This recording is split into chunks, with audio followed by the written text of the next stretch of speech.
Hi, welcome to Start Studies Co. Today we are going to study velocity in kinematics part 5 it is, and it is physics class 11. In the meantime, I would highly appreciate if you are already subscribed to my channel, and giving a thumbs up will also help and boost my creating of content. So let's get started without any delay.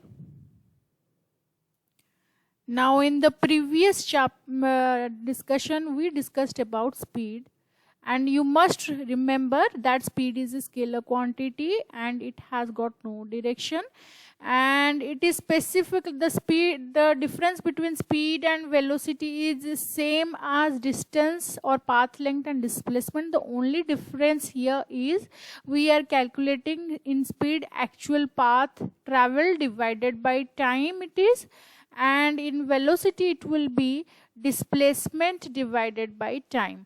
So it is easily understood. I think you can understand it better now because there is a clarification. Also, velocity is represented by this V with an arrowhead.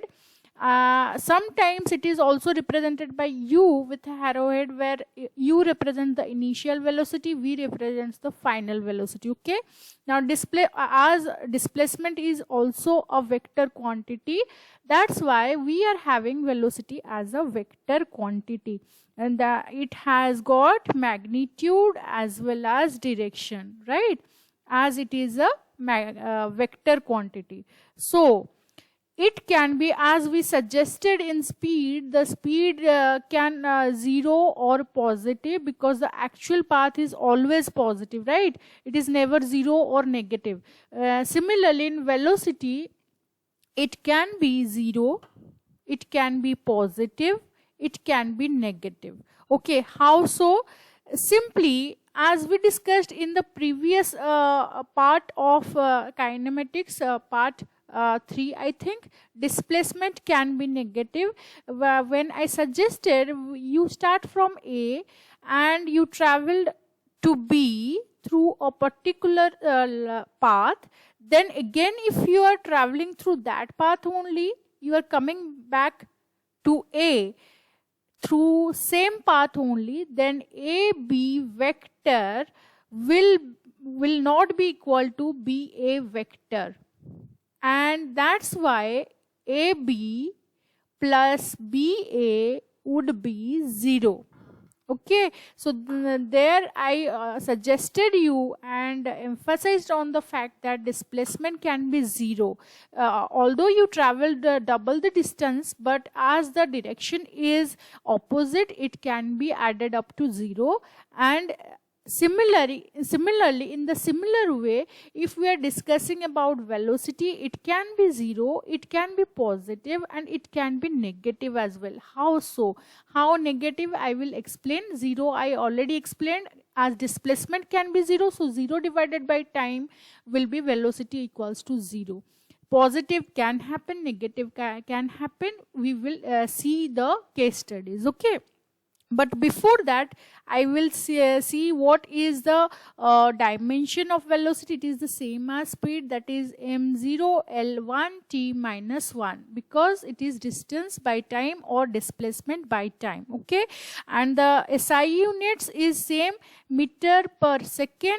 Okay, and if you are calculating in kilometer per hour, it is also okay, but normally we will convert it in same meter. If it is in meter per second, we need to calculate in that way, or we need to do it in kilometer per hour.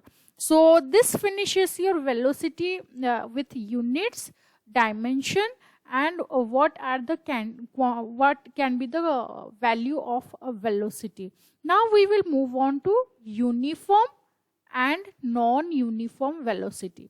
Now first of all, we need to discuss about uniform velocity, which is the which we will be emphasizing on. Non-uniform we will be discussing in a brief manner, so that will be helpful when you are going to study in higher classes. Okay. So as I said earlier, in uniform speed also, if it is covering equal displacement in equal interval of time, then it is called uniform velocity, right? So the definition remains the same. Now body is in, the velocity is uniform, that means equal displacement in equal, the displacement should be equal in divided by equal interval of time, right? So it is quite easy to understand now, as we have already studied in uniform speed. So velocity is simply the vector quantity, vector version of speed only. Okay, now let's say that we are talking in 1D motion here. Okay, what is 1D? That the body is only traveling in one direction, that is linear or a straight line. Now if it is a straight line, let the body started from origin O. Okay, now at t equal to 0, the body is at rest. Okay, that's why the distance traveled is also 0, right? Now the body started from O to A. Here t equals to t1 at A. So A OA vector would be x1, right? Isn't it? And with a vector sign, because it is directing, it is showing us a direction. This will be x1, OA will be x1. Then again the body started in the same direction. It went forward in the same direction and stopped at B. So at B, time is equals to t2. It may be seen that the body is possessing equal interval, equal distance. Okay, so it let it be x2. So basically AB is x2, vector sign. So how to calculate? Here I am taking this as the total one as x2. Total one means I'll color with a different one, OB. This one as x2. Okay, so how we will calculate? How we will calculate the velocity? Then we will calculate the velocity v vector as the displacement OB minus OA, okay, divided by total time taken, that is from origin to B, T2, minus from origin to A, T1. Okay, so what is OB? We have considered it from origin to B, it traveled x2 distance with a vector sign, minus x1 with a vector sign, divided by T2 minus T1. Now I can say that for a uniform motion along a straight line, I don't need any kind of rectangular components is not needed here, because we are dealing with 1D first of all.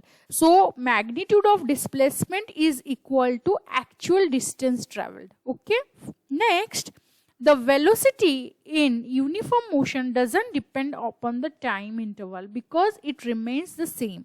Next, it is also independent of the choice of origin.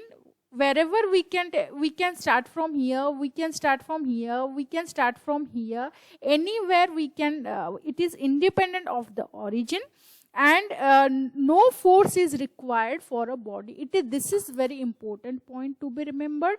Here we are not applying any kind of, no application of external force. If there is any, then I cannot say that the body is having uniform velocity. So no application of external force. We are taking it as a like we are considering it before studying the velocity of the body. Okay, so it started from the origin, it traveled to A, then it traveled in the same direction to B, and we are thinking that there is no application of external force F. That's why we are telling that the body is having uniform velocity. Okay, you should remember it. So uniform velocity is only achieved when there is no application of external force F in the straight line or 1D motion. Okay, so here average or instantaneous velocity should not be calculated because it will be equal to this V1. Okay, now how we will derive, basically how to do it.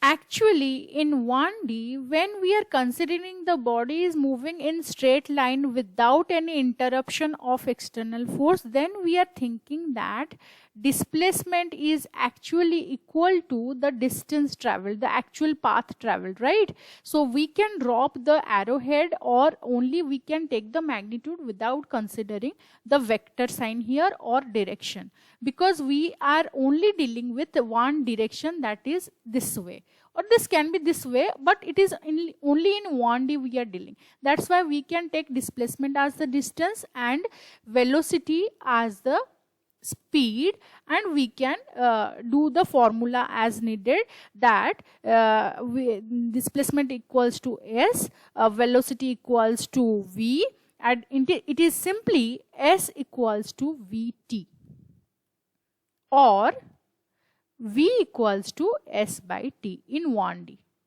Okay, now if it is happening, then we can say, for if the body started from here, from origin, and at A it is x1, okay, here the body is at rest, so rest it is called x0. Then the body traveled along T in t1 time or t1 seconds, it traveled x1 distance. Then after in t2 seconds it traveled another x2. Okay, so that would be the total one is x2 here, this total one is x2. Okay, so we can write basically x1 equals to x0 plus v t1. From the equation of motions we studied in class 10, you must remember it, that is v equals to u. So this is how this is another formula for S, which is it traveling. It started from x0, but it traveled x1 t, v t1 to complete x1. Okay, similarly x2 will be x0 plus same velocity, as it is uniform velocity I can take as v, I am not changing it, with v t2. So this will giving me x2. So knowing the value of x1 and x2, I can easily find out what is x2 minus x1. That would be v multiplied by t2 minus t1, which we actually derived in here previously. The same equation I am writing here, but it is in vector form. So just try to understand this in magnitude form. If we are dropping the arrowheads, as we know it is in 1D motion and the body is uniform velocity without any external force, so I can easily multiply v with t2 minus t1 to get the difference between the total distance traveled minus x1. Okay, x2 minus x1. So this finishes your 1D motion in uniform velocity. Okay, so there are some graphs we need to discuss about. Let's see what are these. First, I need to discuss with you how to deal with object at rest. How we'll draw a position time graph. So I am taking a graph like this, and it was a straight line motion, as we all know, and it is in 1D. So there is we are basically plotting x-axis, we are taking position, and time in x-axis, position in along y-axis, right? And this is the origin. Now if the body is raised or at stationary, if the body is raised at origin, then it would be there for infinite amount of time. Now let the body is at 2 units. Okay, so it will remain as that point as the time advances. Let the time I am advancing at 1 hour, 2 hour, 3 hour, but the body is still at rest. Okay, the body is still at rest. So what would be the graph? The graph would be a straight line which is parallel to the time axis or x-axis, we can say. Okay, so here we can say that like examples will be a bus standing on the roadside or tree standing on the roadside. It would be a best example, and we can plot the graph, position time graph like this. The body is totally at rest, which is parallel to the time axis. It is not changing its position. The amount, the unit, the x I can take as 2 for here. For example, I am taking the units 2 here, but it is at rest. Okay. Now another case study I want to do, which is if it is in uniform motion along 1D. Now in uniform motion in 1D means the let us draw another graph for our purpose. This is the graph, this is the time axis, and this is the position axis. Okay, let it be x, this is t, and this is the origin of it, right? The body started from here, let it be, and it is in uniform motion. Now if it is in uniform motion, then in 1 hour it will finish 1 kilometer, let it be 1, 2, 3, 4, like this, and it is 1 kilometer, 2 kilometer, 3 kilometer, 4 kilometer, like this. So if I am saying the body is traveling equal displacements in equal interval of time, then I am saying in 1 hour it has traveled 1 kilometer. In another 1 hour, that is 1 to 2, it traveled another 1 kilometer, that is 1 to 2 in y axis, so it would be here. Then in another 1 hour it traveled another 1 kilometer.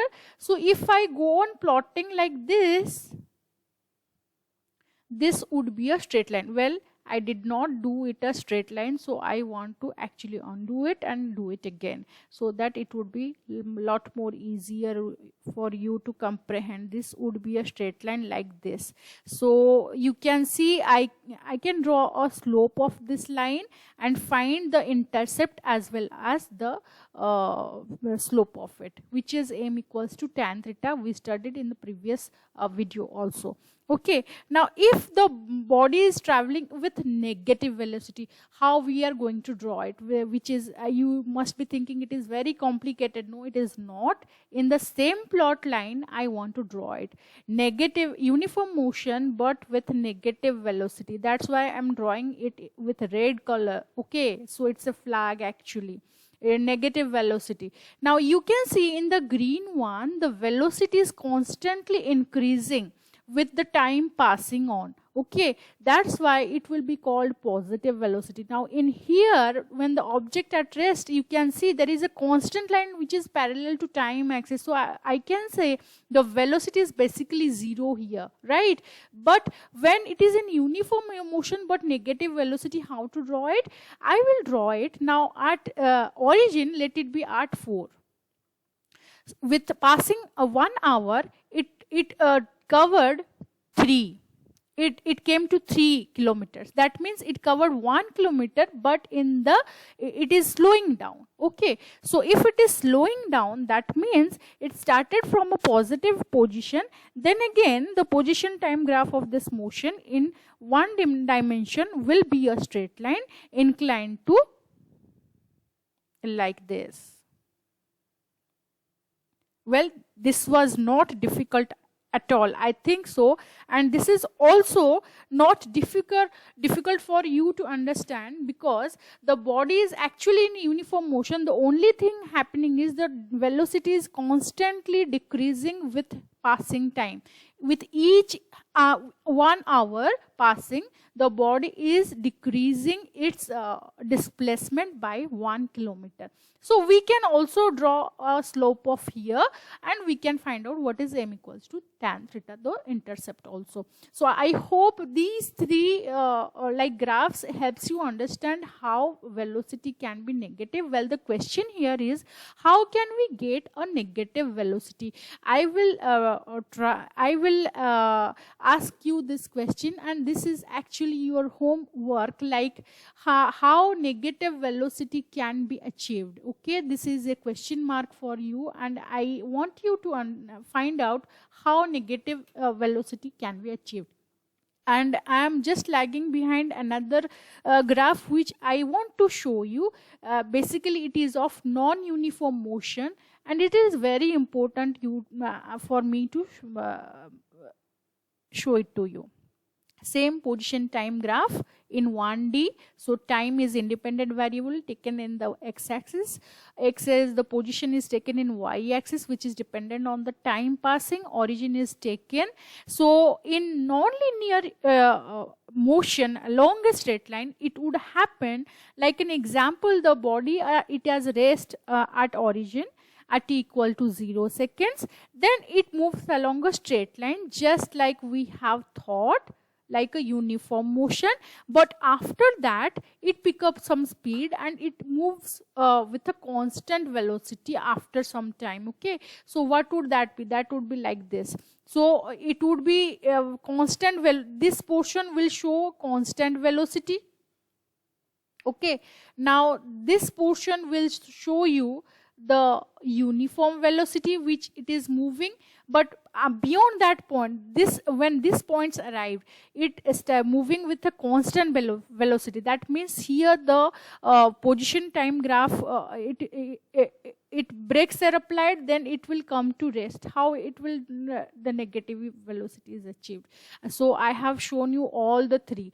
First, the body was at rest. Now it picked up some speed, uniform velocity is achieved. After some time it traveled with constant velocity, and for this I am trying to write in negative, and when the brakes are applied, the body is the velocity is coming down like this. So it is quite easy to understand from this one graph how positive, zero and negative velocity is achieved in one dimension. I hope this video is very helpful for you. If you have any doubt, do write to me so that we can interact on those matters. Otherwise, if you liked my video, please put a thumbs up or a like and share with your friends. Subscribe to my channel. Stay tuned. Have a good day. Take care.